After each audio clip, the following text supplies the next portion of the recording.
and welcome to another episode of DioTalk. I'm Dio. Let's talk. My guest today is a pastry chef. Ladies and gentlemen, give a warm welcome to Tatiana Marie. Welcome to the show.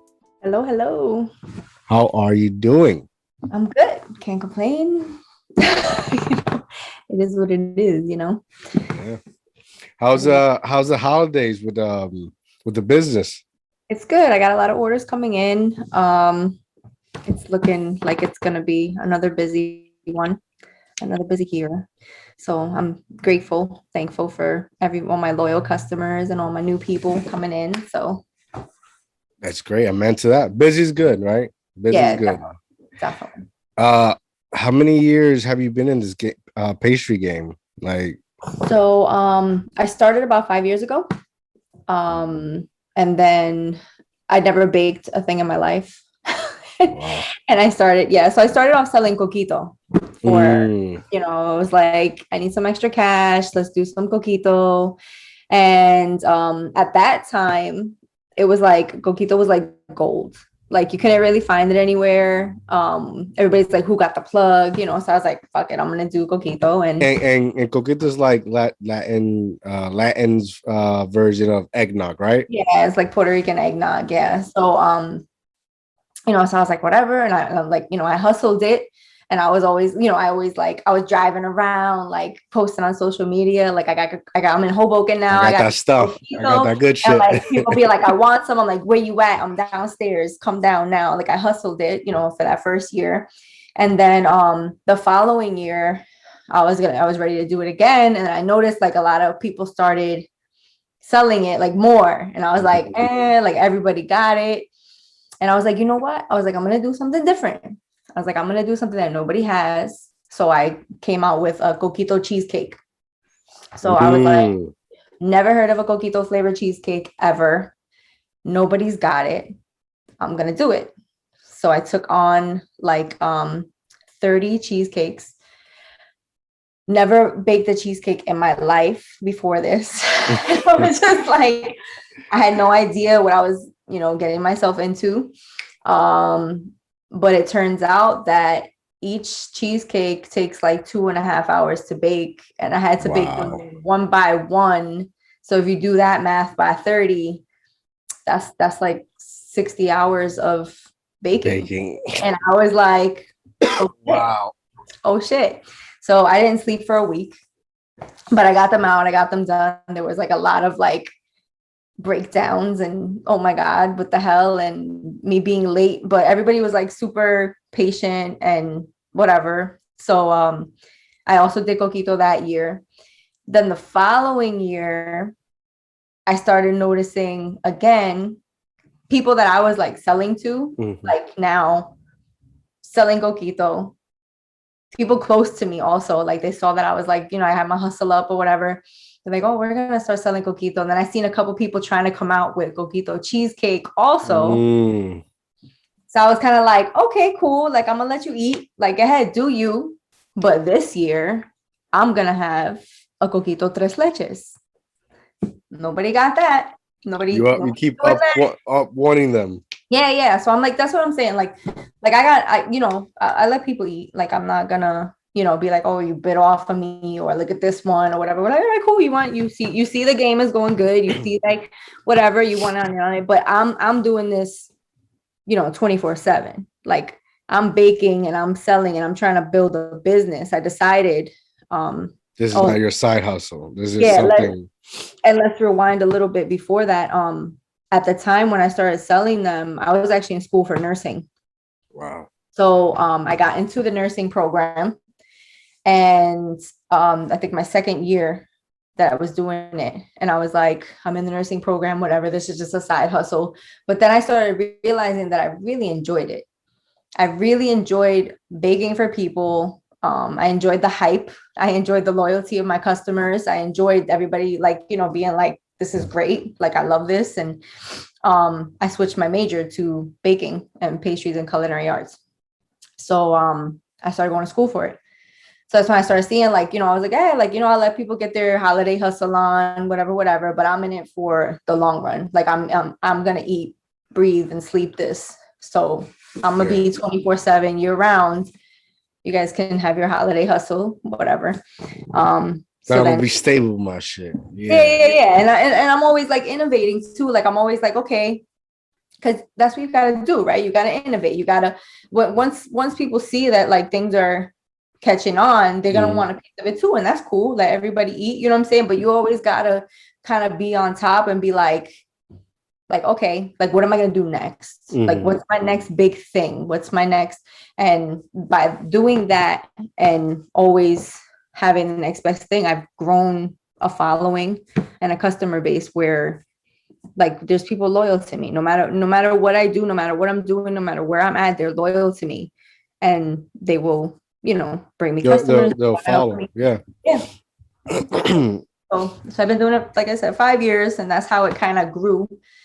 And then my cheesecake is my flagship thing. Like nobody has the cheesecake like I have it. Whatever. Like you can make the same thing, but if you don't have the sauce, then it's just a cheesecake. You know what I mean? It is what it is. So like, did you continue as with nursing, or did you change your major? I changed my major. I just graduated this past May. Whoa, congrats. Thank you. Yeah, I did the culinary program. So I'm a pastry chef now. I'm not just a hobby baker. Yeah, I was really into it. I got serious about it. That's crazy because like I remember like back in 2009, I graduated from I'm a certified paramedic, right? Okay. And I told myself that if I, graduated and I got a job, once I start working, I actually wanted to like go into being a chef. Yeah. Shit didn't turn out how I wanted. You can always go back. Look, I'm 37 and I just graduated. So, I mean, I'm still working on my associate's degree. I'm like, I was in when the pandemic hit. Okay. I was there, and then I finished that semester, and then work got hectic because of the pandemic, and everything wasn't really reassuring on how things were gonna go. Yeah. So I just and plus they at that time they still hadn't determined if anybody are gonna take online classes. So I finished the semester, and I just haven't gone back. That's right. Because they try to hustle, nickel and dime you. Yeah, no, that's true. That is true. Yeah. Me, on the other hand, during the pandemic, I was still in school. So we were on site classes in January, February, and then March, they started closing things down. So we actually did like a whole semester and a half online, which was rough, because I mean, how you do culinary and baking pastry online. Yeah. Like, it's like a $1,200 YouTube show. Like so that was kind of frustrating or whatever. Yeah, because you have to have like exact measurements, like and all that. Yeah. And then I was like watching the instructor, and we're just watching her and our classes are 6 hours long. Whoa. So yeah, so watching on like this 6 hours, just imagine me like baking a couple cakes for 6 hours. You're not getting that experience. You're not. So it was kind of tough on us. But then when we graduated, it was like I didn't even think about it. Like we got through a whole pandemic. Like we stuck to it through school, and we graduated after a pandemic. Like that was crazy. I didn't think about it at the time, but then when I was graduating, everybody kept telling me like, wow, you really stuck through it during the pandemic. And I was just like, oh shit, you're right. I was like, oh, okay. I guess I did. I stuck with it. So a lot of people dropped off too. Like I didn't even realize how many of my classmates like didn't stick to it, and they like took all the semester off, but we did it. No, you did it. Fuck it. You're there. Congrats. And you can only go up from there. Yeah. Thank you. So like, does each year get hectic? Like, do you find yourself each year growing in your business? Yeah. So it's kind of weird because it's like, it is more hectic, but then I'm also growing as a person. So I know how to handle it better. So even though it's more work and more orders, I've kind of like chilled out and learned how to, and with school taught you like the structure of it, like how to, for instance, there's like a clean as you go thing in the beginning. my kitchen looked like a tornado hit it at the end of everything in my house. There was like stuff everywhere. My boyfriend was like, what is happening here? Like I would have breakdowns. I would like, if Stressed something, out, yeah, stressed out. overwhelmed. If things didn't like bake properly, I was like tossing them and starting over again. And with school, it's kind of like, they teach you how to like Manage it. composure, Yeah. manage it, clean as you go, like do one thing and go to the next. And I really needed that structure because I guess growing up, I never really had that kind of structure. And that's why I was all over the place. So now every season, every holiday season, it gets easier for me. I have more orders. I think this past Thanksgiving, I think I had about 57 cakes that I had to make Wow. for and that's actually pretty average for because I didn't go too hard in promoting it this year.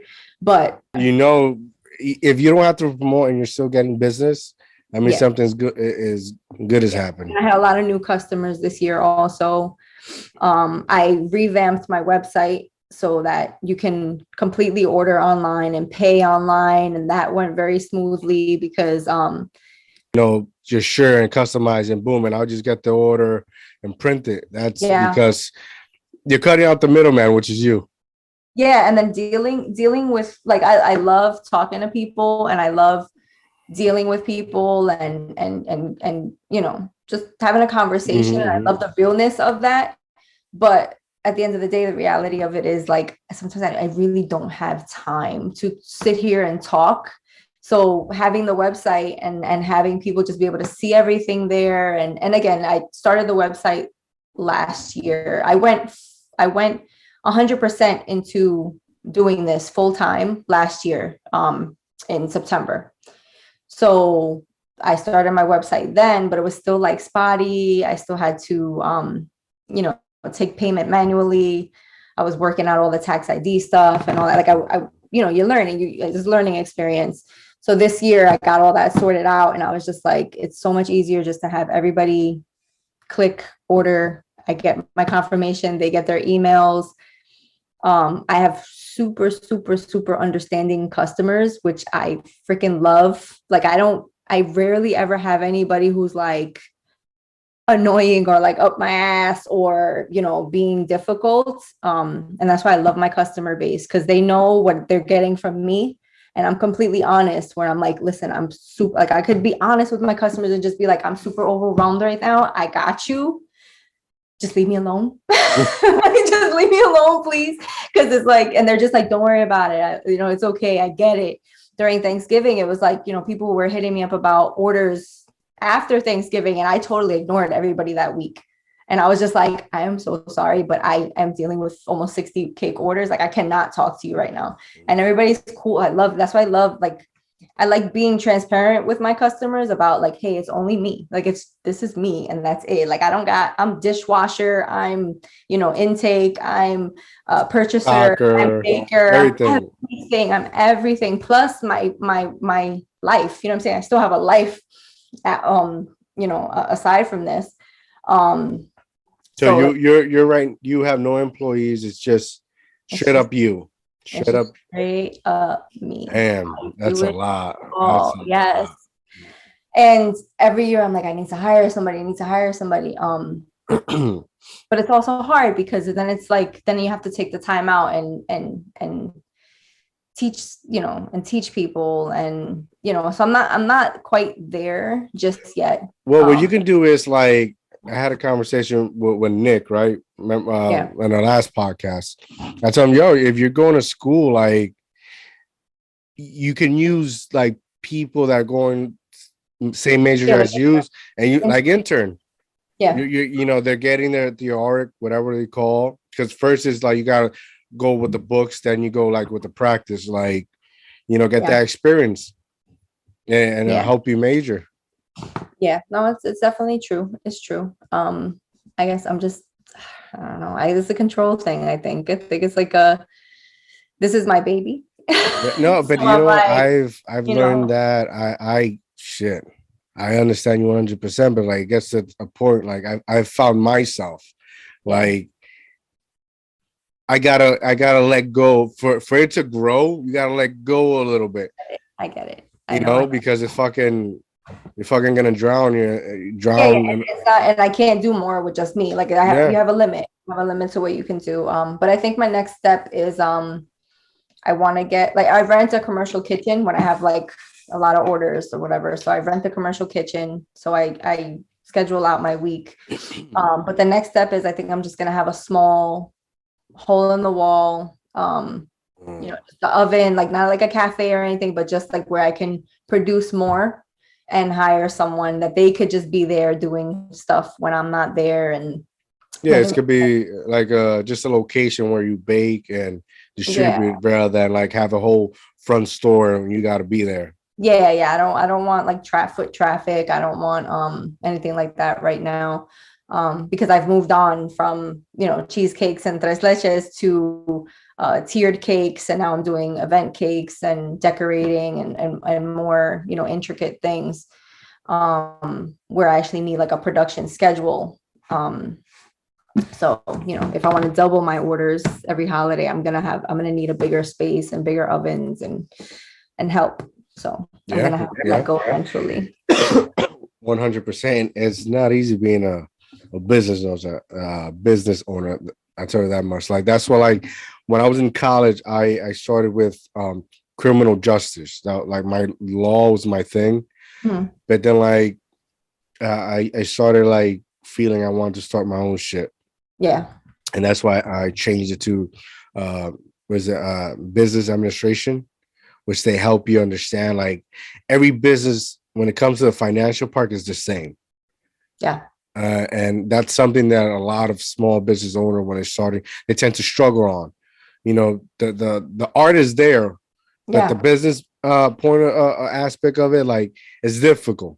I'm still trying Yeah, to get a hold of my books and everything. And it's funny that you say that because I was actually thinking that of going back to school for the business aspect of culinary, like the hospitality and management part of it. But then I was thinking, I was like, they should have classes where they teach you how to open your own business, not manage someone else's business, but how, like, what steps do you have to take? Like, what proper licensing do you need? What, just like culinary based, and that's it. Like for this, like what kind of permits do you need? What kind of licensing do you need? Like where do you, should I start an LLC yeah, or yeah, get a tax ID? Like how do I pay my employees? Like stuff like that. Like I was thinking the culinary part of, I went to Hudson Community, but I was thinking that they should have a program like that. So I was actually thinking about proposing an idea like in the coming Mhm. months to them about adding on classes or a course where entrepreneurs, because it's growing so rapidly, the entrepreneur in the food, and especially in the Yeah. food industry, um, how to do it properly. I Because know in NJ was it NJC New Jersey University of New Jersey. yeah, They have a course in entrepreneurship. Like they implemented for the past couple of years. Not sure what it entails though, but okay. you're I think you're aiming your idea is very well. It's really good because a lot of people need guidance in that aspect. Yeah. And it's like, what am I supposed to, because then at the end of the day, now they're cracking down on taxes and Mhm. home-based business since the pandemic, it's been growing so rapidly. Now they're like, okay, wait, we got all these people working from home. We got all these people with their side businesses. They're going to start cracking down on, like, on taxes and stuff like that, which you should be registered. You should be paying your taxes. Mhm. But some people don't know how to do it properly. And then at the end of it, they can be really caught in a shit storm, and they're going to have to owe money if they, so Mhm. somewhere where you can do it properly, like learn how to do that. And I think, and it should be a free course. It should be, something that's Yeah, included. like I've I've googled like try to find like seminars Mhm. like whether it's a physical location or just like via the web Yeah. seminars regarding the tax, how to work with tax because a lot of people don't know how that shit works. Yeah. There's so many loopholes, there's so many discounts. Yep. Like when I the guy that I use to do my taxes, like each year is like a new update. They're always updating. Like my business, it's a home business. Okay. And yet like it's not a physical business, like more like an online business. Mhm. So the tax and all that just works differently. Yeah. Yeah. So yeah, I would love to hope that, like, I have, and I'm alumni for Hudson County, so I've been wanting to try and propose an idea like that to them for entrepreneurship in the culinary world, because people want to start food trucks or start cafes, and they have to know the reality of it, because you get thrown out of school and you're kind of like, okay, what do I do now? And then the reality of everything hits, and you're kind of like, you start drowning, and you're like, oh shit, like, how do I manage my books? How do I, do all this other stuff? So, and that's the most important part, because a lot of businesses start their business and all they know is how to make the food and whatnot, and then they leave the books up to somebody else. yeah. And Or they're just spending and dipping in the money that they're making, yep, and they're not even breaking even. They don't even realize it. yep, I know that happened to me in the beginning too. Like, I was like, oh yeah, great, 30 cheesecakes. But then I'm putting in 60 hours of work, and I was probably losing money thinking, and then then other people are like, oh, you're doing great. And they think that you're like, rich, yeah, yeah, and you're yeah, doing all this amazing, and you're just like, I can't pay my rent this month. Like, what am I gonna do? Like, yeah. The same thing here. Like there's been multiple times that actually have to go back to work to pump in money. yeah, Because like the first 4 years you have to invest everything you make, you got to put it right back into the business. exactly. You're And broke. that's what people don't get. They think you're quickly making money and your business is okay, and Yeah. nah. Yeah. And then when when you're charging people for your services, and they're kind of like, why are you charging me this much? And you're kind of like, dude, like, what do you mean? Like, this is what it is. And that breaks down to the whole, like, like, your whole circle of people around you too, where they're looking at you as this successful person. And I'm trying to lead into, like, Yeah, open a whole new box right now. yeah. But Excuse me. they're like, oh yeah, you're doing great. Like, I don't need to, like, why Hmm. do I have to support you? Or why do I have to, like, whatever? Oh, hey, can I get a discount? And you're kind of like, no. Like, people ask me like, Like oh, like, family members.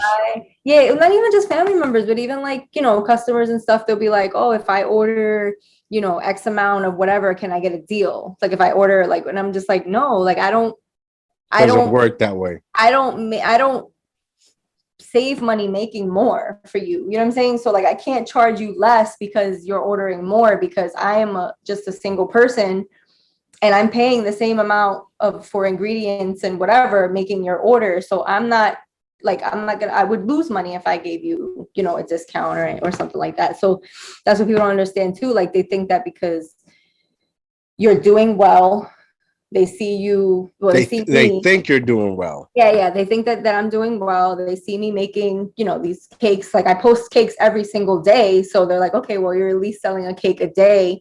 And if you're charging these prices, then you should be making bank. And then they're like, all right, well, if I order, and then they look at you like a corporation, like, for instance, right? Like, and they're like, okay, well, then you can give me like 10 of these and take off 50 cents each one because I'm ordering more. And it's kind of like, no, like, Mm, I'll be losing money if I do that. Like, no. So, it's just the way that people, kind of, yeah, that's the struggle in itself, is like, I created like the social media page for my business, and I stopped promoting it a long time ago. Like if I go promote it, I'll go like through Google, some actually get me people, yeah, because I found myself every time I posted, and I'm thankful for the support, but the people I was getting were like people that I knew or family members, and they wanted to like get discounts, or yeah, when I offered them the quote, um, it was too much, and like they were really unrealistic. yeah, Like I had plenty of times people tell me, oh, but I'll get like 50 cents for $200. Like where and yeah. what quality? And they're saying that to, like, kind of like, belittle your Yeah, talent, or like yeah. whatever. They're like, oh, what do you mean? Like, and they're not taking into account like what it takes for us to actually do Yeah. this. Like if I pay this for a t-shirt, if I pay, say, whatever, $5 a t-shirt and I'm charging you 15, that includes my labor, that includes the time that I take to design it, that includes materials, that includes all this stuff. And I'm probably only making $2 out of that. So like nobody, that's why I think like this should be, even like stuff like that should be like in schools, like the cost of things and the value The cost of yeah. and like stuff like that, because people are just so unrealistic. And thankfully my family, like my dad is like, he will not order anything. Like he'll be like, I'm paying you. Like, I don't care. My sister, I'm paying you. That's it. It's more like other people that like look at you and they're kind of like, oh, you're doing well. So like, why do I need to like, oh, or the people that are like, oh, you didn't bring cake. Like when I go like to events. have a day off, or to like family gatherings, or I don't want to bake. I want to be fed. Like just then they're like, oh, you didn't bring any bakery, like you didn't bring any cakes or whatever. And I'm like, no, I didn't bring any cakes. I'm off. I want to relax. Yeah, they're sometimes people are, especially family members, are like very misunderstood, right? They're very like unempathetic. Yeah. Like I'm exhausted. I've been baking for 40 hours. I want to can somebody give me a plate of food, please? Like I'm done. Yeah. Like I had a situation this past week, and that's another thing with the quotes, right? Like I stopped doing quotes for a long time. I had my wife, because she's my partner. I have her sit down and do the quotes, because I started like, I'm very blunt, right? I tell you how it is. This is what we got. This is what I offer, and you decide. I'm not gonna try to sell something, because majority of the time people already made the decision a long time ago, right?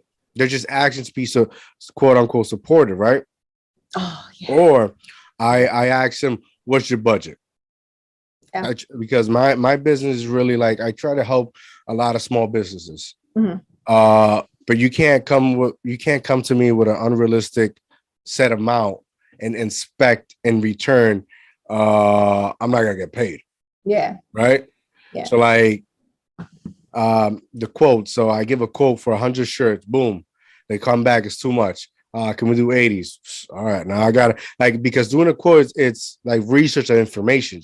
I have numbers of vendors. So I try to go to the most affordable one, right? But I also have to match how fast can I get the shirts, because I tell everybody, I don't, my house, I'm a home business. I don't have inventory. Yeah. It wouldn't work for me, because here I am, have fucking bunch of boxes of black shirts and people want red. Yeah. Right. So the quoting process is very frustrating, because I gotta like start from scratch, and that shit takes it like an hour to 2 hours. And people don't realize that is taking up your time alone before they've even paid you anything. The whole process of ordering is like, you're taking time. I'm taking my time to speak to you about this. And in my case, I'm taking time to decide how many people that your cake is going to feed. Do you have a theme?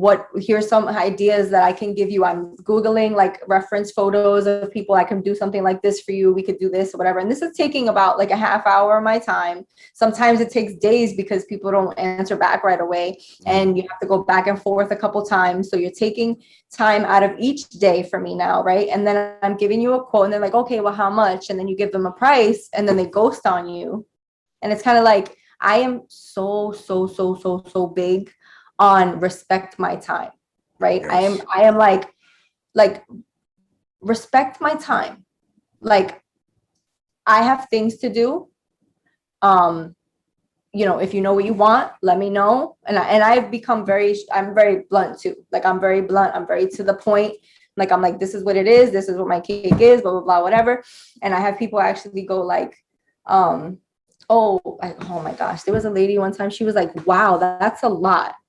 And I was just like, and she caught me at a moment, because I try and be like, okay, well, I'm sorry it's out of your budget, whatever. But I was just like, don't undermine my talent Like I've went to school for this. Like I've invested. This is your career. I've invested in my training. Excuse me. This is what pays my bills. I don't use box cake. I do everything from scratch. I put my time and my creativity into this, and I put my heart into it, and I will give you something quality. You are literally getting what you pay for. Okay. And I'm very big on like, it's not overpriced. It's out of your budget, and that's fine. Like I am not overpriced. Don't make me feel like I am doing too much, or I am charging too much, or I'm asking for too much. Just say it's not what you're looking to spend. And that's totally fine. It's totally fine if you're not looking to spend that. Yeah, people think that like small businesses are like have same prices as like if you go to Costco or Walmart. It's not.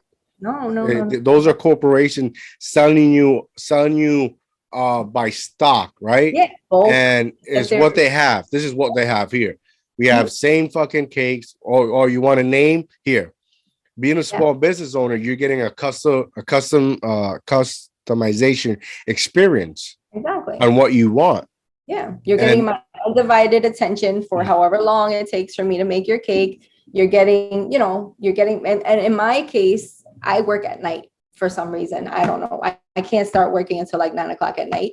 So there's times where I'm up until 5 a.m. making someone's cake, or I have a lot of orders, and there's been weekends where I've been up for like 38 hours completing orders, and I don't sleep. Like everything is hand. I just did this weekend I just did 24 Peppa Pig cookies, and I don't even really do cookies, but I wanted there's orders that I take that I don't really make because I want to prove that I can do it to myself, and I don't want to say no to customers either when they ask me for things that I don't normally do. So I'm like, okay, I'll do it. Like so I did these 24 Peppa Pig cookies. I cut the cookies by hand because I didn't have a Peppa Pig cookie cutter. So like, this is what people are not seeing. Like people don't see this part of it. And then there's times where I'm like, I should document this. Like I should show people on my page, like, hey, it's 3 a.m. and I'm hand cutting. Like I have it here. I handmade these freaking Peppa Pig cookie like cutters, like shapes, and was cutting them by hand. And that takes time in itself. This is what I do. Yeah, it took me like fucking 40 minutes to cut those things out. And it's like somebody when we get an order, somebody sends us an image of what they want printed. The picture is disordered, like there's not the right file. Sometimes I've been stuck. I have to recreate, and I'm not a graphic designer. I'm not a graphic designer. I don't promote myself, and I've actually turned down jobs, right? But I find myself, because the image so disordered, recreating, and that's fucking time consuming. That alone is like 3 days. And then at the end of the day, you're like, I didn't charge enough for this. I started charging. But but sometimes you get into like this, for instance, I was like, I'll just hand cut them. I don't need to spend $4 each on 4 cutters. Like I'll just hand cut them. And then at 3 o'clock in the morning, I'm like, I should have just ordered the fucking cutters. I didn't charge enough for these cookies because it's 3 more hours than I thought it would. And, and we shortchange ourselves as entrepreneurs sometimes. Sometimes we want to have that customer satisfaction and we want to make the customer happy, but we're also like drowning ourselves. We're like, oh shit, what did I get into? Just like graphic design. You're like, what am I doing? Why am I recreating? I don't do this. Yeah, it's simple. You just give me your design. This is my wife and I sat down and like we have like basic questions. Yeah. So when somebody asks for a code, whatever, we'll send them the basic question. Copy and print here. Boom. We made it easier for you. Yeah. And even that, like I like on Google, you could create your Google page. And on that I started implementing like times and where people could schedule like a consultation, a 15-minute consultation calls, because I don't want to spend my whole day going back and forth with you. Yeah. That's very time consuming. It is. And that's something that I think like I need to, I think if I ever hire somebody, the first person I hire is somebody to deal with customers and take orders and stuff like that, because it's, and with the website, I have tried to take all that bullshit out too. That's why I'm like, just click, order, see what you want, click it, order it, pay, and that's it. And then I also implemented on my website the like cake inquiry, and I did that too. Like on like an email pops up where you're gonna contact me about a cake, and it asks all the questions like how many people would be feeding. Here's my flavor list. What flavors do you want? Do you have reference pictures?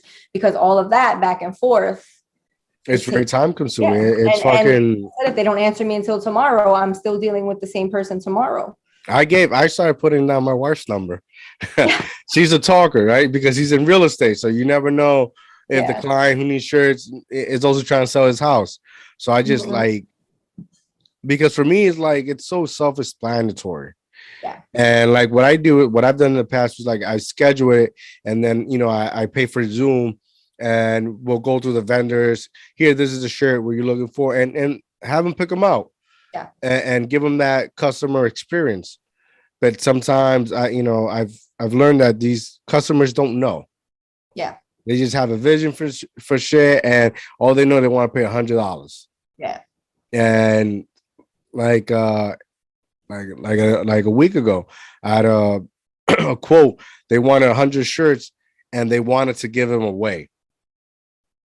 But the brand of the shirt, they wanted like expensive shirts. And I'm like, how do you figure you're going to get affordable price for some expensive shirts, right? Yeah. And then you're going to give them away. Yeah. Like it's not like you're a big company that has this like this lucrative, like, expensive, like you could just write off the expenses for giving away free merch. Like, yeah. So like they came back, they asked for a particular shirt. I gave them the quote and they were like, they felt insulted on the price. But it's like you're ordering a champion shirt or a Russell shirts that they're very costly, right? It's not a Gildan or a Hanes. Yeah. You want a good quality shirt, then give them away and then bitch about the price. And these are the same people that spend like $300 on a pair of sneakers. Like, it's kind of like, yo, like really, like. And not to undermine them, or undervalue them, because at the end they are the consumers. Yeah, yeah. But like you can't come at me for giving you a price for your choices. Exactly. It's not realistic. Like, people are not realistic. And again, I think that's like, I know the last podcast that we did, we talk about like the generation and the way that people want things now. Mm-hmm. They want it now. They want it the way that they want it, on their terms. Like, everything is like not considering anybody else or anything else. And it's kind of like, okay, wait a minute, let's back up here. That's why I'm very big. That's why I'm so transparent with people. Like, I'm always like doing videos, and I'm always like, very grateful for my customer base, because I have learned that not every customer is my customer. Not like, I have no problem saying no to people. I have no problem saying, I used to, in the beginning, just say yes and figure it out later.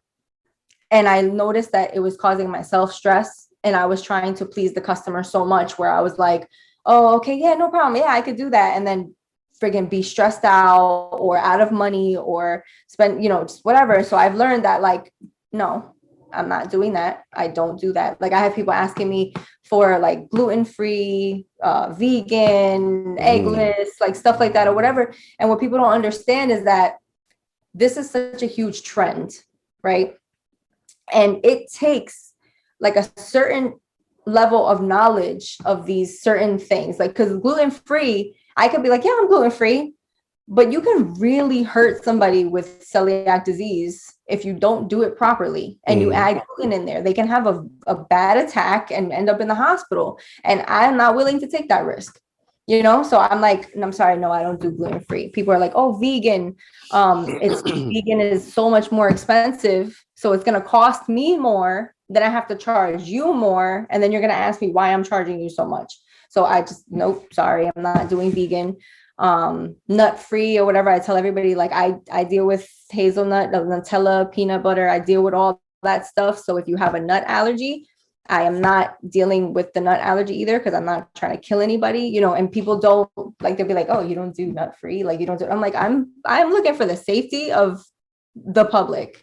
And if I don't feel comfortable, I'm going to be very transparent about that because you'll have people that'll be like, oh yeah, sure, no problem. I'll do nut free and not realize that they didn't wash their bowl properly after they just mixed peanut butter and a buttercream and they're giving somebody a nut free cake just because there's no nuts in it, but your bowl was, you know, or Yeah, the residue was still yeah, there. yeah. So like, you know, I'm like, no, I'm sorry, you're not my customer. I have the people that ask, you know, for cheaper cakes. I'm like, I'm sorry. No, Yeah. I recommend people to people too. Like, cause I have no problem. I'm like, okay, if I'm a little out of your budget, I know this other baker, or if somebody asked me to do cookies or whatever, I'm like, I don't do decorated cookies, but I know somebody who does, and I'll pass on, you know, business to other bakers in the community. And that's another subject that I wanted to touch on real quick was like supporting like other people in your community. There's been this whole thing where like that whole business bashing, which is kind of like messed up to me. Um like I feel like a lot of in the food industry in particular, because this is the industry that I deal with, there are people that cook from home that are considering themselves chefs and like knocking other home, you know, businesses or whatever because they're not seasoned or not seasoned literally like flavor seasoned, but like they're not skilled enough. Yeah, they're not skilled enough or they're new. Like I'm very huge in supporting the community. You know what I'm saying? So a lot of people have problems with recommending or supporting other businesses in their realm.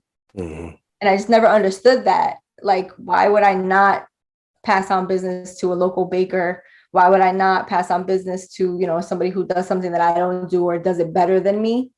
There's this whole like higher than thou thing where it's like, no, I'm not gonna. I mean, I think it's all like it's like all a competitive thing, right? Like it's like if you're gonna say, if they ask you who you think is the best, you're gonna say you, as somebody else, right? It's a competitive thing. I also think like it's always like it's like I don't know if you ever watched like Bob Burgers, who he's a burger place, and in the front of it is like a pizza Italian place, and they're always going at it. You know, like I think it's a competitive game, but also like I think people in the food industries are very competitive. They're very passionate. Like the war is real. It is, but then I also feel like we're living in a different time where we should know like there's enough for everyone to eat. You get what I'm saying? Just like I said, like me in the past, like I seen people like, oh, she's making money selling coquito. I'm gonna sell coquito too, you know? And it's like I acknowledge it that it's happening, but I would never be like, oh nah, don't buy their coquito, buy my coquito. You know what I'm saying? Like I would never do that to people. And it's like a very like it's like an underground grimy like backstage, you know, in the backstage type thing where like people are just like trashing each other, and I'm just like, nah, like I'm gonna let you eat, you know what I'm saying? Because at the end of the day, the people that are gonna come up on top are gonna come up on top regardless of what you have to say about anybody else. And it just makes you look bad also, like trashing other people. Like it's like yeah we're in a day and age where like, okay, where does trash talking get you? I it's you gotta like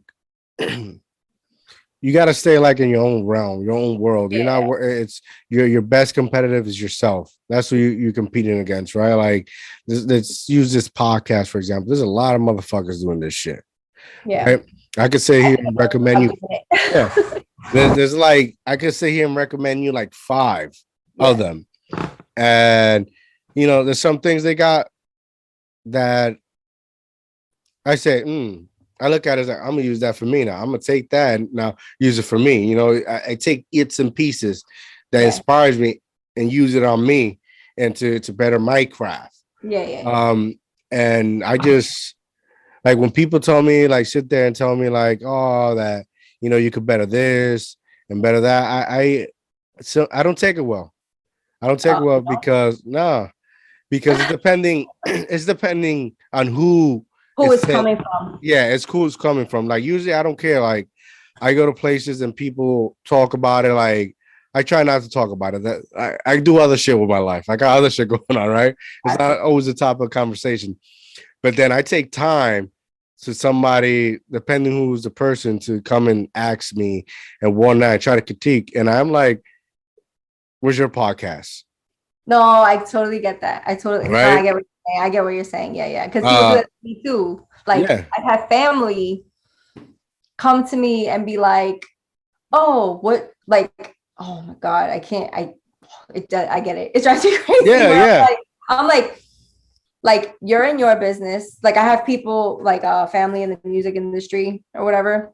And their thing is like totally digital music and records and stuff like that or whatever. So it's a totally different business, and you Mm-hmm. can't handle my business like an online digital sales Mm-hmm. business. Like it's totally different thing. Like yeah, cost and overhead is the same or whatever. Mm-hmm. But like they'll come up to me and be like, well, how much does it cost to you? How much does it cost for you to make this? And how much does it like, well, what are you doing with this? And I'm like, are you baking? Like, do I tell you how to sell records? Do I Mm-hmm. tell you how to run your business? Like, go away. Yeah, they're looking at the numbers, but like, yeah, the financial part or every business is the same, but the way it works, Yeah. like how do you how they getting their money versus how you getting your money, it's totally different, Yeah. and they fail to see that. But then you deal with fucking people that think they know it all. Yeah. Yeah. Yeah. Like example, like me talking to somebody about the podcast, like where's yours at? Like, what are you doing? Yeah. Right? Do you edit? How are you producing it? Yeah. And they stay in shock for my response, and they're like, "Oh, I'm just trying to. You trying to what? You're trying to insult me?" Yeah. Yeah. Yeah. And And you people don't know, realize like unsolicited mm-hmm, opinions. mm-hmm, It's the unsolicited opinions. Like I didn't ask you about your opinion on what I should do.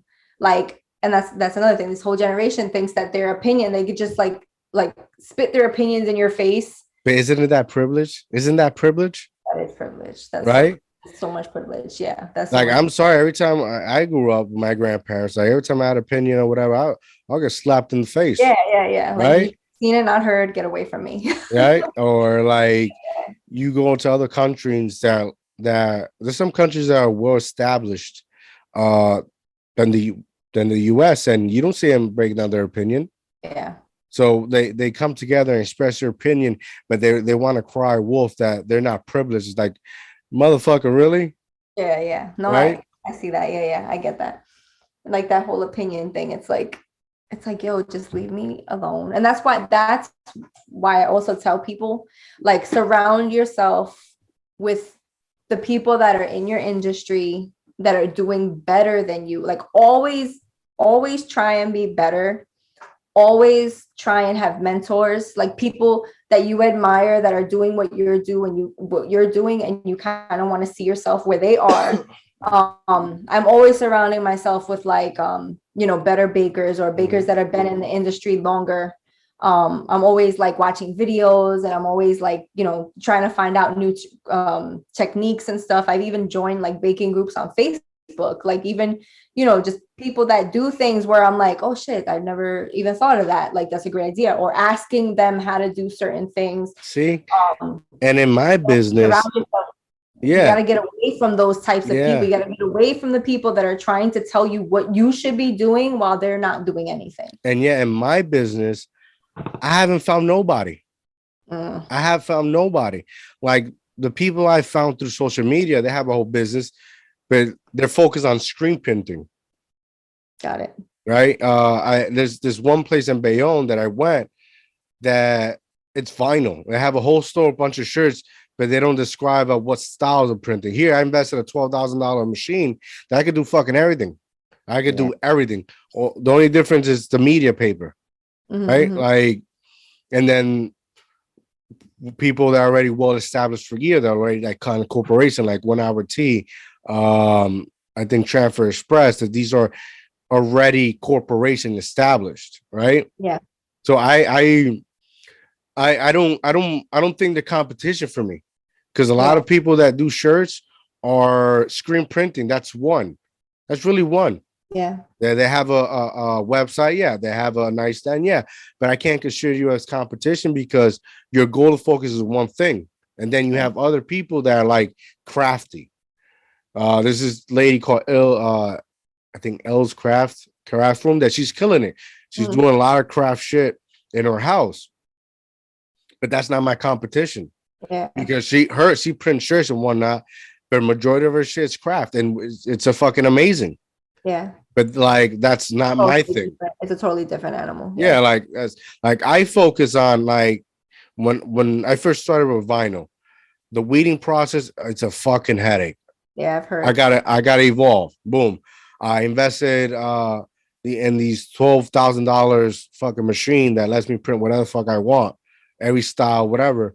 Right. And then when I have bulk orders, I help my community. I outsource to small businesses, something that the other people don't do. Mhm. Right. Uh I'm not gonna shout them out because that's my secret weapon. Yeah. I'm not on that level yet, Okay. right? I'm not on that level yet that I can say I'm gonna shut the out so it'll me. I gotta eat first. Yeah. Like at the end of the day, like it's a business. I'm aligning with my shit. My family comes first. I gotta be that, right? Yeah, yeah, of One course. day when I'm a level, yeah. But then I don't see the competition. I just don't see it. So when somebody comes and tell me your price is too high. All right, well, thank you. Come again. I'll see you Yeah. later. Go to go to whoever you're So and going so. to. Yeah. So and so. I don't have a problem that I need the money, that my business is not where I, yeah. But I'm not gonna sit and cry wolf. I'm Yeah. not gonna sit there and be insulted. Yeah. That's the same way me too. Like I'm like, I'd rather not like have my integrity like altered or my Mm-hmm. like yeah. And I've had people tell me too, like, oh well, you should do like people want me to open a bakery. Like everybody's like, oh, open a bake. I'm like, I'm not opening a bakery. And they're like, but why not? Like, isn't that I'm like, that's not what I see myself doing. I Mm. don't want a bakery. I want to be like a private one of my mentors from school, she actually I'll say the name. It's her business is called Sweet Sisters. Um, and she's been doing this for 30 years. She started the business with her sister. I guess eventually as their families grew, it just turned into her. But she has a kitchen that she works out of. She had like 2 or 3 employees. She makes huge wedding cakes. She makes, and that's why I want to be because I suffer from anxiety and depression. So like for me to have that big of a responsibility and have to deal with a bakery and 10 employees and people in and out, like I cannot personally handle it. You know what I mean? So I know what's good for me. I know what I can handle. People think that like I'm small balling it or whatever. And I'm like, no, like I know myself. I've taken the time to get to know me and what I can handle and what I have capacity for at certain times. And that's not what I want. I don't want a bakery. I want to be intimate with customers, one-on-one relationship, um, and do beautiful cakes. That's all I want to do. And I I respect don't that. want to be, I don't want to be, have 17 bakeries and be huge big time and make $1 million. I just want to do what I love, make money doing it, be able to take some time off and have some good employees And have a life. and that's it. But people are always trying to tell you what you should be and people are always trying to tell you like what you should do. And Yeah, it's I respect that. I respect you 100% because that same idea you have for your business is the same shit I want for mine. yeah, I don't like it's a private. yeah, When it's private, you're able to create value. yeah. I'm not Not trying to a, be a top dog baker. yeah. Like I'm just want to be chill and just do my thing and Hmm. not have a boss and just be my Yeah. own person Yeah. and make money doing it. Like So I had that discussion with my wife and some other investors, and they were like suggesting open up front. And like, I don't want to open up front. I don't want to deal with people. Like, it's hard as it is that we do everything digital and computers and phone calls, and we're not there. And a quote takes me fucking 3 hours because it's too expensive. I gotta rewrite it, redraft it. Yeah. Like, there's no need for that all other stuff. Mm-mm. You're spending money on rent, or if you own the property, on mortgage, and there's not enough traffic. Exactly. Then what? Like, then what? Where do you get your money from? And what do you, yeah. And again, times are changing. We have to evolve with the way that businesses are going. Everything's going online. Everything's turning digital. Everything's, turning into, everything's social media and stuff like that. There's not like storefronts are, and the prices of rent everywhere are going up. Yeah, especially in Jersey City. Yeah, and so, Hoboken, my mom, the spa diner, They closed it. They're closed, and it's been open, like the spaces. But my mom's like, "Oh, you should rent that place." I'm like, the rent there is probably $12,000 a month. Like, are you out of your mind? Like, why would I want another rent? Like, I'm not. Nah, it's bad enough that I have to rent, pay for my commercial kitchen when I use it. But it's, it's a one-time thing. Like, here's your money. Leave me alone. Yeah, yeah. Not paying a monthly thing or whatever. Another thing another thing I was thinking of is like maybe a food truck eventually, like a little cafe style breakfast truck or whatever. But even that, I'm kind of like, we'll see. Like, just kind of going with the flow with it right now. Yeah. I think you have an awesome idea. All you need is it's a place to do it. Some 2 or 3 trusting employees. And keep it simple. Yeah. But people really want to make it like they want to have a storefront and where everybody, like Carlos Bakery, right? Yeah. Like, it gets overwhelming sometimes. People, especially like I want to say in this era, right? There's a lot of mental unstableness, right? Like, like the 50s, 60s, like, those cut, square people were very, kept together. And the house, they were crazy as fuck, but kept, when they're in public, they keep their shit together. Yeah. We're not living in those days. No. And now you act crazy in your fucking house, you're gonna act crazy in your fucking outside of your house. Yep. So that mental instableness, like, sometimes it affects your fucking business. Yeah. Then you like we talked about in the last podcast, these riots, right? You finally open your fucking business to something happens, and people just fuck it all up. Yeah.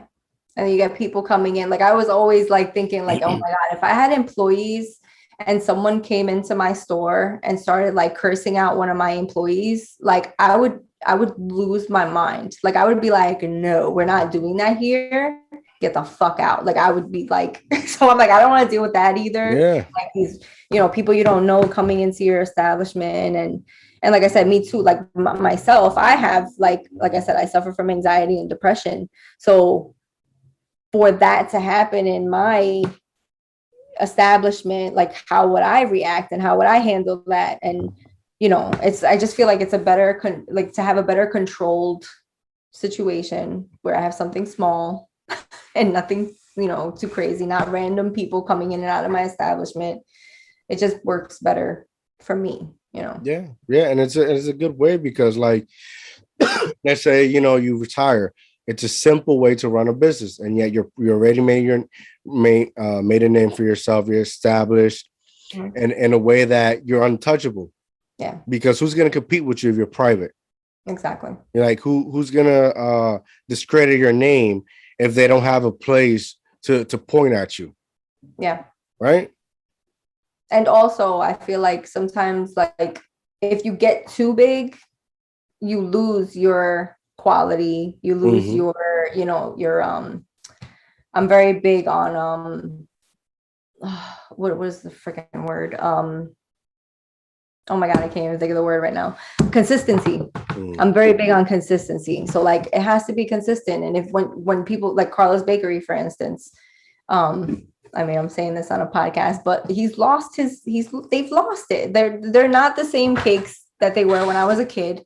He became commercialized and they lost the quality of what they were. Like Yeah, they're buying a name brand rather yeah, than now you're buying a name brand, and I'm just like, this is not like, we're charging ridiculous prices for cakes, and I say ridiculous because I know, I know what things are worth, and then and I'm just like, oh wow, like we're just paying for the name at this point, like Mhm. and- It's like I don't know if you ever ate at Sabrosos in Jersey City, the Heights. Mhm, mhm. Like I remember when they used to sell food from literally a fucking Uh-huh. a hole, and the food was so fucking good. But now they have their big commercial space, and like I don't feel the same way about their food. Yeah, yeah. I just don't. I want people always to feel the hominess of what I do, and for it to be authentic and from me. Like I want that integrity Yeah, throughout my and whole career. it's difficult. It's really difficult because times change, Mhm. and you either have to evolve genuinely with it, or you're either forced to evolve with it. Exactly. And especially in these times that everybody's a fucking critic. It's like you go fuck. Everybody has a blog, Yeah. criticizing about something, Yeah. talking shit about something. Yep. And people would rather talk shit than give positive reviews. Like, Yeah, yeah. Like yeah. nobody leaves a positive review. People leave. No, they always know about something. Yeah. Like if I ever review excuse me, a place, it's I'm reviewing like the service. Yeah. Like, are you polite? Are you nice? Yeah. How long did you take? Right? Yeah. I've Like I've left I've left the some reviews where I'm like, yeah, like, these normal things, yeah, yeah, these yeah, normal things, right? In which it's always fixable, because if you have a shitty waiter, you can always talk to them and they need to fix their attitude, yeah. right? Yep. It's I don't know. It's very difficult. Very Anyway, difficult. well, People are entitled. yes. Like I did a podcast, my 50th podcast, right? And I it's with my professor from jiu-jitsu, and then like it's a really good pod episode. But for me, and like I feel like it was great because I had to put myself, share things about my life and put myself in a vulnerable position so that this other thing or this person could shine, because that's how much it's helped me, right? But then I'm editing it and like I'm kicking my ass because like fuck, I'm like fuck, like some people like are not gonna get the message. Some people are not gonna get the message, and some people are not gonna understand it. And fuck me, like that's how I feel. Fuck me Nah, for bro. putting myself out there. And same thing with customers and people. They're the same way. They're not gonna understand what you're doing. But the way that I see that too is like, it's not my job to make anybody understand me. It's Mm, my job for me to be so comfortable with myself that you not understanding me does not phase me at all. You know what I mean? Like preach. you gotta be like I don't give a shit what you say. Like I don't care what you say about me. I don't care what you think I should do. I don't care if you think I'm doing something wrong. I don't care if you're misunderstanding me. I'm responsible for what I say, and you're responsible for the way that you receive it. And if you're not receiving it the way that I'm interpreting it, then that's more of a you problem than it is a me problem. So, so just be confident that as long as you relayed your message the way that you feel like you should have, it's not your responsibility if they don't get it. Yeah. They're I don't just know. not ready. They're not ready to receive what Yeah. you're putting out there. I'll tell you this much: when it comes to communicating with people from here, like this generation, it's very difficult for me, right? Like I could, I could feel empathy. I could understand, but I could excuse me. I can also see the bullshit, right? Yeah. Like growing up, it was very simple. If you had to get up to pee, you fucking get up and pee. It was no overthinking, no nothing. You get up and you go. Yeah. Here it's like I gotta go to the bathroom, but I'm dwelling every fucking second of it. Yeah, because you're being watched, because everybody's being watched these Yeah, days. Everything's under a microscope these yeah. days. Everybody's, you know, And this is everything me explaining it does or simply, right? yeah, yeah, I'm playing it, explain it in a simple way for everybody to understand. They dwell over everything. yeah, Everything's yeah, so technical and emotional, and like you have to do shit to progress in life. You just get up and fucking do it. yeah. And I feel like I felt that way for a really long time, but over the past 2 years, and I think with the whole like quarantine and this pandemic and political shit and everything that's Mm, going on, like I've really learned to just say fuck it. Like mm, I'm gonna do like I said in my other podcast too, where I have my business. And then there was things going on in the world that I was very passionate about, like Black Lives Matter and whatever. And people telling me like, oh, maybe you shouldn't say these things because your business and it's gonna affect if you ever get a job. Because I've been working for myself for the past almost 2 years. So people are like, oh, if you ever need to get a job, it might affect your job. And I'm like, listen, any job that fires me because I'm speaking out against racism, like I don't want to be a part of that job. Fucking fire me then. Fire me. And if you don't want to be my customer because I said Black Lives Matter or because I said that, certain police should not be on the force. I have nothing against police or anything like that. But if you want to not be my customer, go ahead. Go to somebody else who you agree with. But I'm not gonna shut myself up and not be passionate about things so I can make a dollar. Like to mm. me, what I'm passionate about is way more valuable than anything that anybody can pay me. And that's why the past 2 years, like I've just been like, fuck it. Like I'm not gonna go crazy and like curse people out for no reason and disrespect people. But I'm not gonna stay quiet just because I have a business. Yeah. Like because I feel like I'm on the right side of history. Like I'm on the progressive side of history where it's like enough with that old mentality of, and fighting and racism and like what the fuck is happening. And I'm gonna speak on it. So like I said, in the past 2 years, it's just been more of a put me under the microscope. Like go ahead, look at everything I do. I don't care. If you respect me and you respect my opinion and you respect the fact that I'm passionate about things and at the end of the day you still Mm. like me, then we're cool, At and least have a open conversation and where two yeah, parties are openly and willing to understand where one another is coming from, right? yeah, But we don't even have that. yeah, yeah, yeah, Like it's you fucking go on news and look at the politics. yeah, That should define like the presidential and the government are a reflection of what our nation is. yeah. Like, and I don't want any part of that. I don't want any part of anybody who acts like that either. Mhm. So again, I've just learned to fine, that's your opinion. That's cool as long as you don't disrespect me. As long as you're Yeah. not telling me what I should be doing or whatever, then you Yep. do you, and But I'll do me.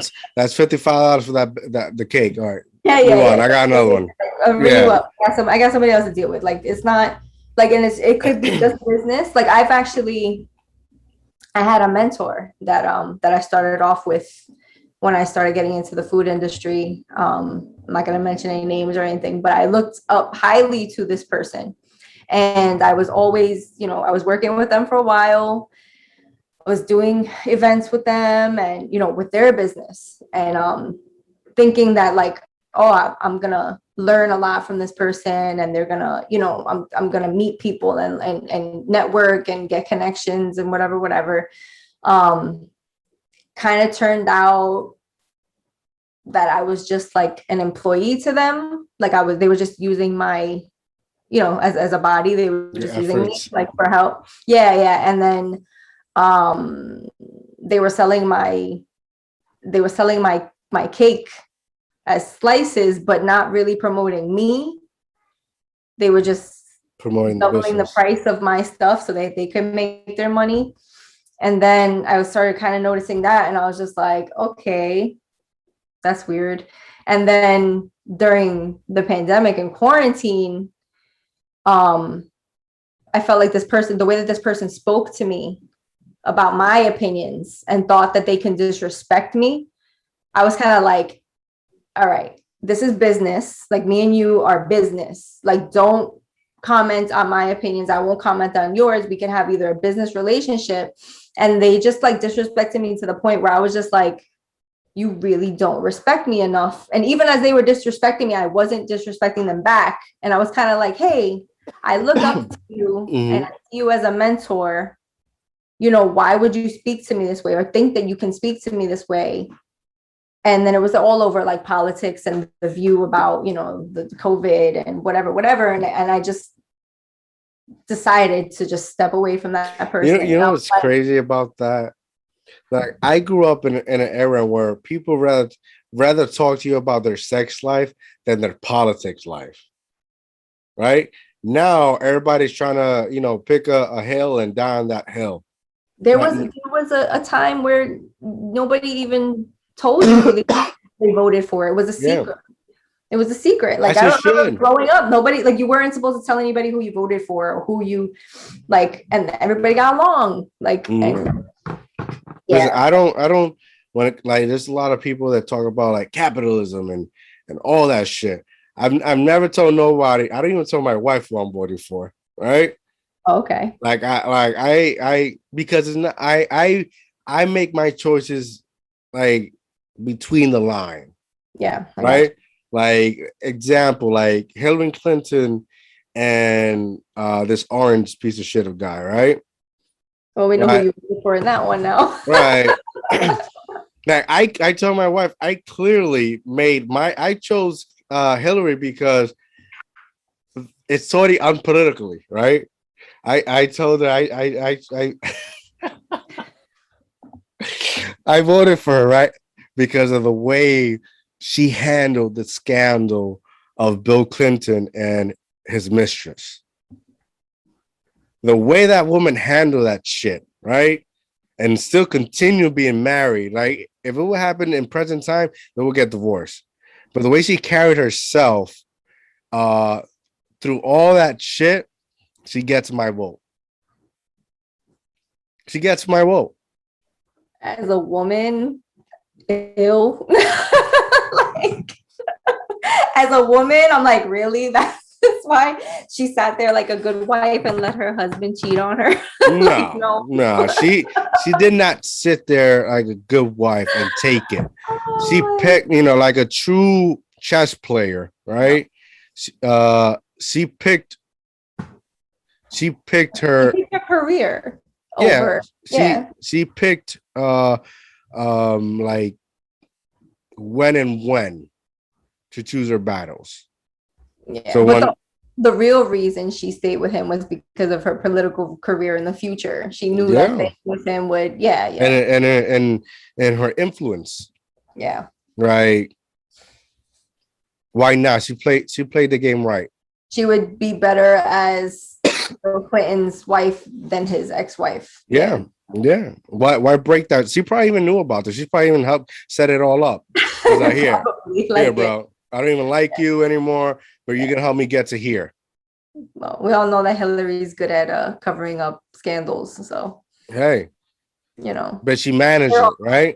Yeah, definitely. she managed it. Look at this orange guy that led with his ego.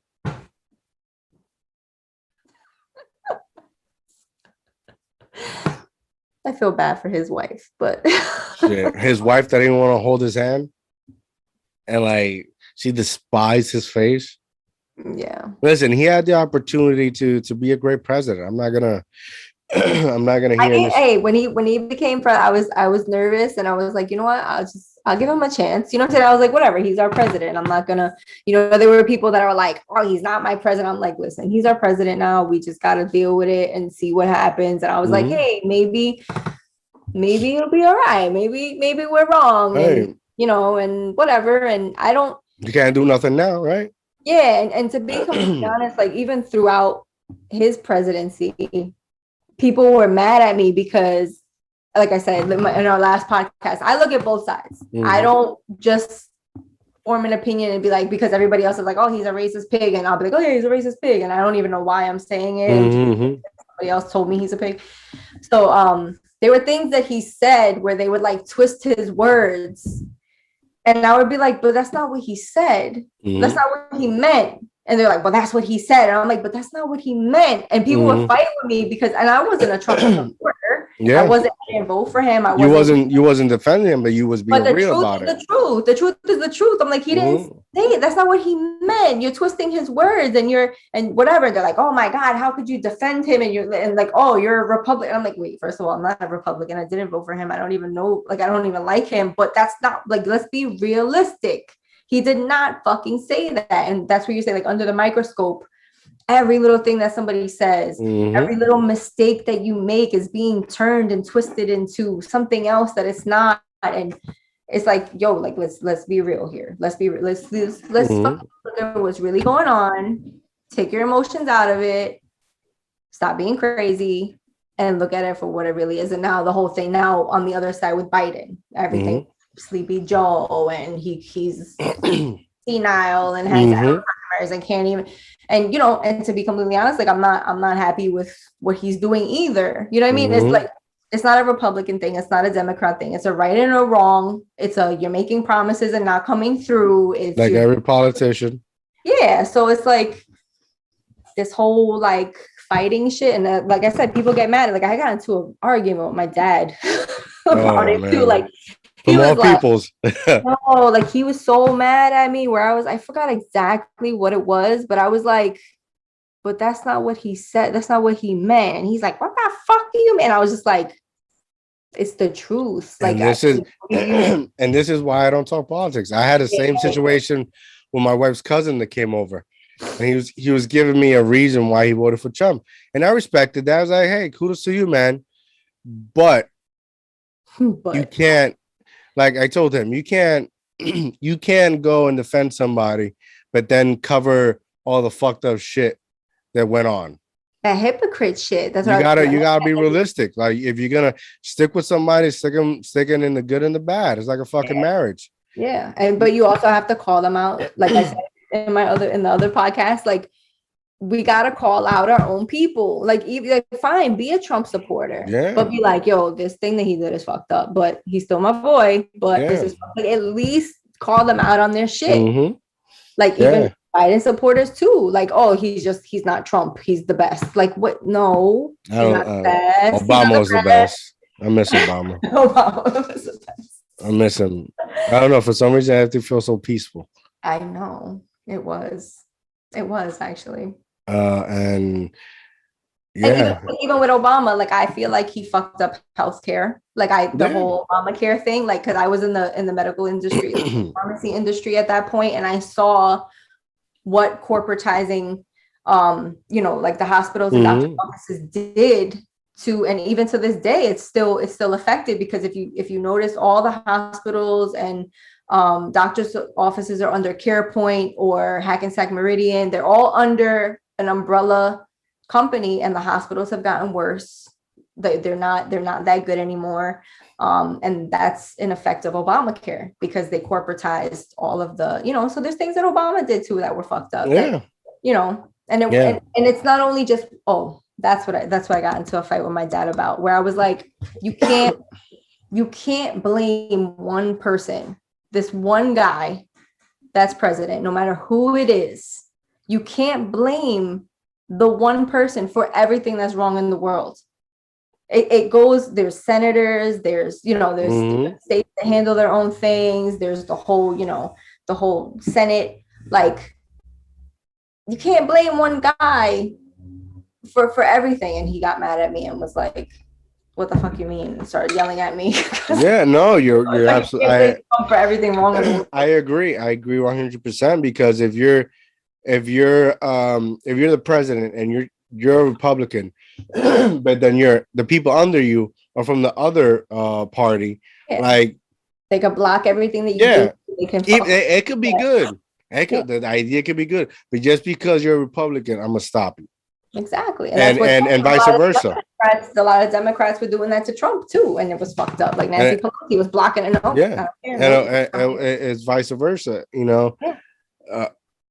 But that just goes to show, like, the presidency is just a reflection of the nation, right?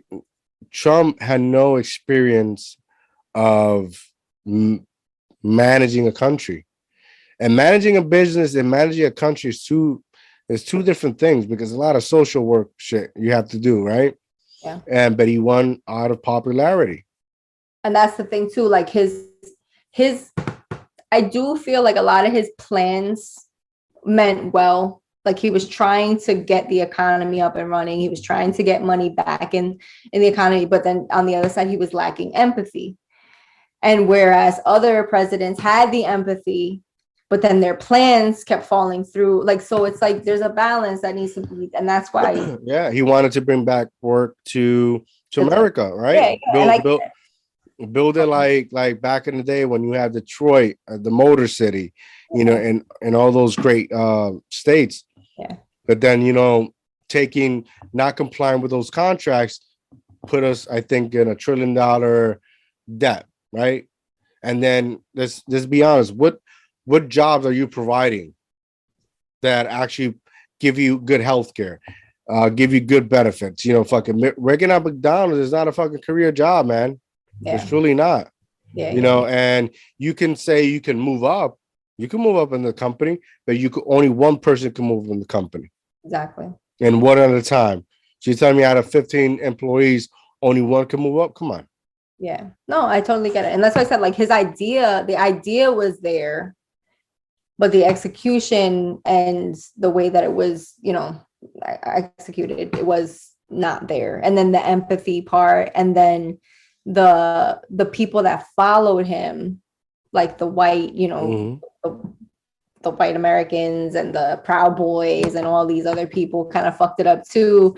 But he was like, so I felt like Trump was just like, I don't think he was intentionally getting these people to follow him. Like, oh yeah, Proud Boys follow me. I think Trump likes any kind of good attention, no matter who it comes to. You could come up to him in a Ku Klux Klan thing, and he doesn't see the Ku Klux Klan thing. He's just like, oh, I get attention, and these people like me. Hey, I'm popular. Like, he's a celebrity. He's a celebrity. Yeah. And he always fed off of being that popular, rich guy that was always the center of attention.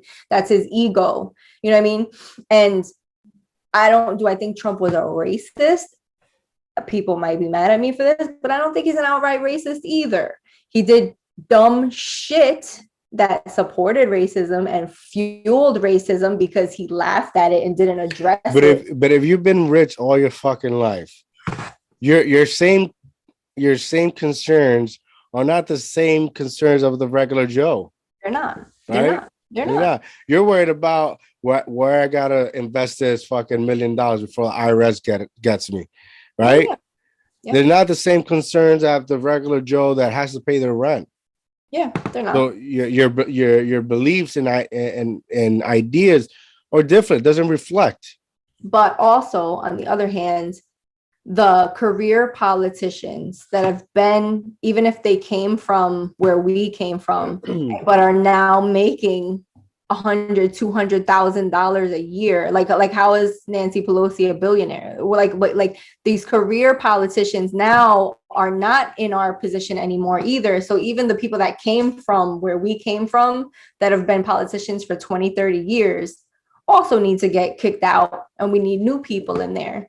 And like all these old, like how are you? Yeah, like I read an article. I read an article. It's like there was this politician. I don't know, Senate or whatever. He was like 90 years old, and won his, like, I don't know, like he won the, like, I guess mayor or whatever, Senate. He won it again, So if you're 90 years old, you were raised in the time where racism and like all the bad racist shit and all the women's rights were not even thought of. So you're still No, in that they're taking mentality. advantage of him. Yo, They're taking advantage of him. yeah. If I have a boss that has no sense of knowledge or what the fuck of the value and the space around him, like, and I could get him to do anything I want, like he's just a puppet. Yep, yep. And I feel Trump was a puppet too. I feel like Trump was a puppet. They used him because they knew what he was driven by, and he was driven by popularity and didn't see And money. the bad, yeah, and money, and didn't see the bad shit where he's like, what do you mean? These people aren't bad people. They support me. They love me. They're not bad. Like, Is unrelatable. Is yeah, unrelatable. He's not relatable. He's not yeah, relatable, and he can't like Obama. Obama was a little relatable. yeah. Bust his ass, right? Clinton was relatable because every man had a side piece. Like, Bro, I think you listen, like Clinton more than you liked Obama. I love Clinton. You got to read between the lines. I He got loves you. burgers. I love burgers. I love burgers. Wow. Right? Right now he's suffering cholesterol. His fucking arteries are always getting clogged.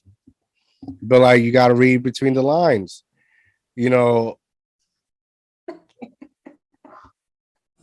I mean, I can't go and judge somebody on what they're promising me. Yeah, no, definitely. Like this a lot of people like Philip, right? Is his name? The governor of New Jersey Oh, promises, right? Something that he promises legalized weed. Okay. You legalize weed statewide, but you didn't legalize weed federal wise, meaning it happens all the time in California.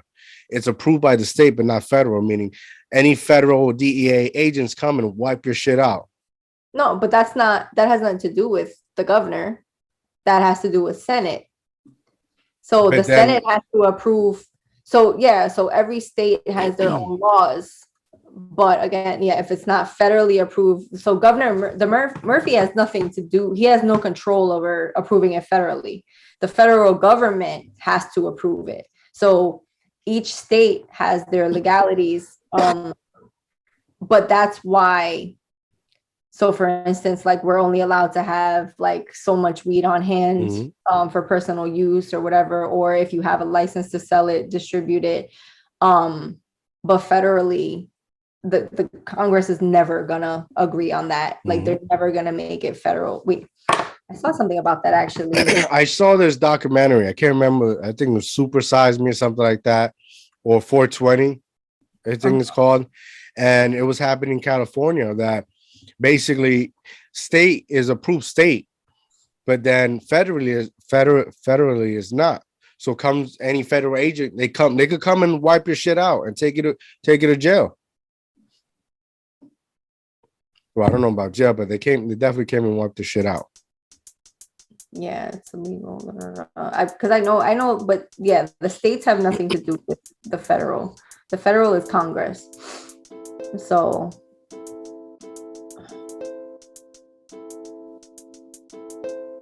Alaska. It's legal federally in Alaska and Canada. Yeah. I remember somebody approved it federally. It was Canada. So federally it's legal in Canada, which is cool.